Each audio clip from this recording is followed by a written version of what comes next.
Cette vidéo est sponsorisée par DistroKid. Pour obtenir 7% de réduction sur votre abonnement la première année, rendez-vous sur le lien en description. Post Malone, c'est l'un des artistes les plus prolifiques de ces dernières années. Depuis White Iverson, le titre qui l'a fait exploser en 2015, il n'a cessé d'enchaîner les records. Son tout premier album, Stoney, bat l'album Thriller de Michael Jackson dans le top 10 des meilleurs albums R&B et hip-hop. Son deuxième album bat le record de l'époque de la plus grosse sortie sur Spotify, cumulant 78,7 millions de streams en une journée. Il va enchaîner les collaborations prestigieuses avec des artistes plus que célèbres, allant de Kanye West à Ozzy Osbourne, en passant par The Weeknd ou encore Justin Bieber. Bref, depuis 2015, on peut dire que Post Malone n'a pas chômé au point de devenir une icône de la musique actuelle. Et pourtant, ce n'était pas vraiment gagné d'avance. Comment Post Malone est-il passé d'enfant anxieux et pas forcément talentueux à une des rockstars de notre génération? C'est ce qu'on va voir maintenant.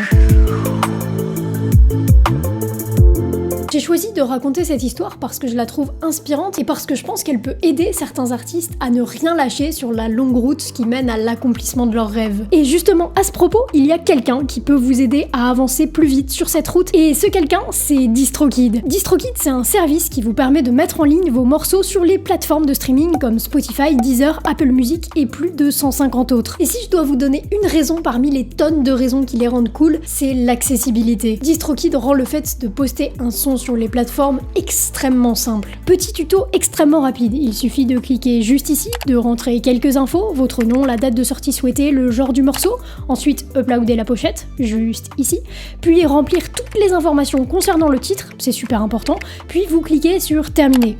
Et c'est terminé. Difficile de faire plus simple. DistroKid et moi-même vous offrons donc 7% de réduction sur votre abonnement la première année. Le premier abonnement commence à 20,99€ l'année et vous permet de mettre en ligne autant de musique que vous le souhaitez. Toutes les informations sont en description, je vous laisse checker ça. Maintenant, retour sur l'histoire de Post Malone. L'histoire commence le 4 juillet 1995 à Syracuse, dans l'état de New York. Post Malone, de son vrai nom Austin Richard Post, grandit dans cette ville jusqu'à ses 9 ans, âge où il déménage dans l'état du Texas suite à une mutation de son père. Austin est très tôt plongé dans le milieu de la musique. Son père est occasionnellement DJ dans certains événements et sa mère l'initie très tôt au rock, à la country et au hip-hop, un mélange qui influera significativement la musique du chanteur. Très vite, Austin essaie de faire de la musique par lui-même et c'est pas hyper glorieux. À 15 ans, il passe sa première audition pour intégrer un groupe de musique, Crown the Empire, mais il est refusé. Ses cordes de guitare ont cassé en pleine audition et personne n'est vraiment convaincu de son potentiel. Austin n'est cependant pas découragé et commence à multiplier ses activités musicales. Il joue de nombreuses heures à Guitar Hero, si je vous assure ça compte, tout autant que sur sa vraie guitare, et aussi il commence à toucher à Audacity. Il commence à y produire sa propre musique et également à chanter. Il se rend compte qu'il n'excelle pas vraiment à la guitare et s'essaie de plus en plus au côté chant et au côté production musicale.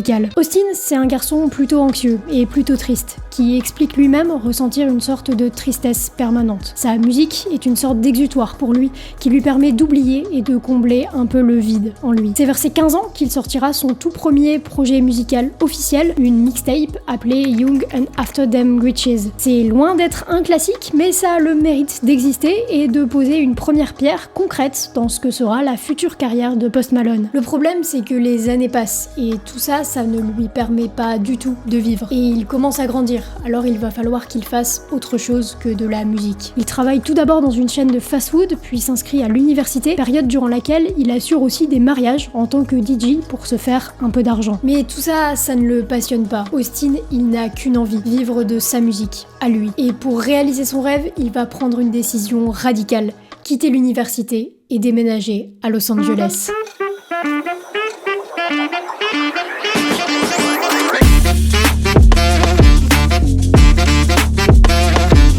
Welcome to LA, la cité des anges, et malheureusement ça commence pas très bien pour Post Malone. Il arrive sans argent, sans travail, sans diplôme et il commence à toucher à la drogue. Côté de ça, ce qu'il sauve, ça reste évidemment la musique. Il vit avec d'autres producteurs dans une maison de la vallée de San Fernando et malgré la drogue et le manque d'argent, il travaille en permanence sur ses morceaux. Pour l'instant sans grand succès jusqu'en 2015 où Post Malone publie un morceau sur SoundCloud, White Iverson. C'est le morceau qui va changer le cours de sa carrière. White Iverson explose tous les scores sur SoundCloud. Il est partagé par Wiz Khalifa et Mac Miller. Post Malone reçoit, à la suite de ses partages, de multiples propositions de signature en maison de disque. C'est finalement avec Republic Records que Post Malone décide de collaborer. Et là, ça va aller très très vite. L'année suivante, Post Malone apparaît sur l'album de Kanye West, rien que ça, sur la track Fade de l'album The Life of Pablo. Il enchaîne ensuite en assurant les premières parties sur la tournée de Justin Bieber, Purpose. Il fait son premier live télévisé sur la grosse chaîne de télévision nationale ABC et il sort son premier album, Stoney, le 9 décembre 2016. C'est cet album qui surpassera Thriller de Michael Jackson dans le top 10 des albums R&B et hip-hop. Bref, en un an, Post Malone est passé d'un mec drogué qui venait de quitter l'université à une star internationalement connue.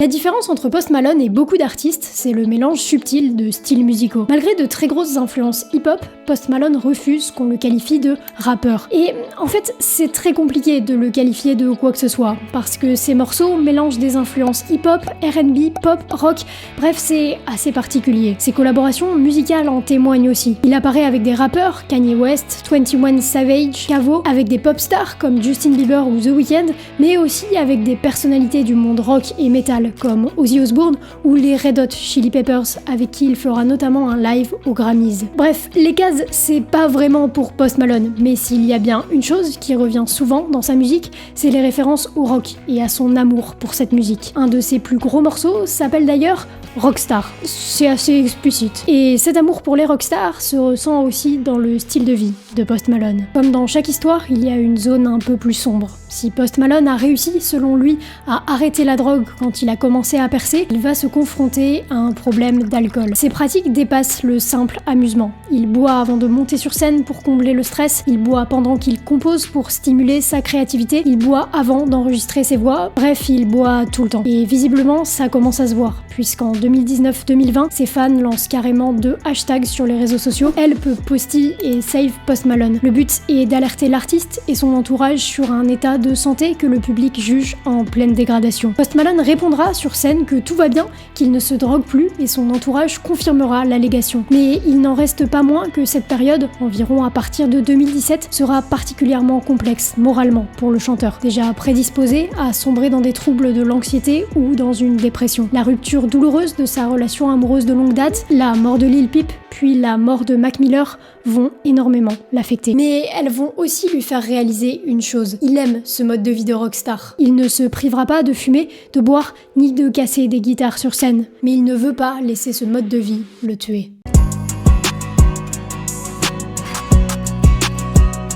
En juillet, Post Malone sort son 5e album. C'est un 5e chef-d'œuvre, un 5e succès commercial pour le chanteur et un 5e album avec des feats absolument prestigieux. Roddy Ricch, Doja Cat, Gunna, Kid Laroi, The Weeknd, bref, une 5e masterclass. Mais c'est aussi le moment où Post Malone va devenir papa. Bon, il donne assez peu de détails sur sa vie privée et j'avoue que de toute façon, c'est quelque chose qui ne m'intéresse que très peu concernant les artistes. Cependant, cette nouvelle-là, elle change quelque chose. Elle change quelque chose parce qu'elle change Post Malone. Je suis enthousiaste à l'idée d'entamer ce nouveau chapitre de ma vie. Je n'ai jamais été aussi heureux, alors que d'aussi loin que je me souvienne, j'ai toujours été triste, a-t-il déclaré à TMZ en juillet 2022. Post Malone semble donc aller vraiment mieux. Lui, ce petit garçon anxieux, triste en permanence, semble, après 27 ans d'existence, avoir trouvé un semblant de bonheur. Un équilibre entre sa vie privée et sa vie professionnelle, chose qui lui avait manqué pour maintenir sa première longue relation amoureuse, une consommation raisonnée d'alcool, une fille qu'il élève avec amour,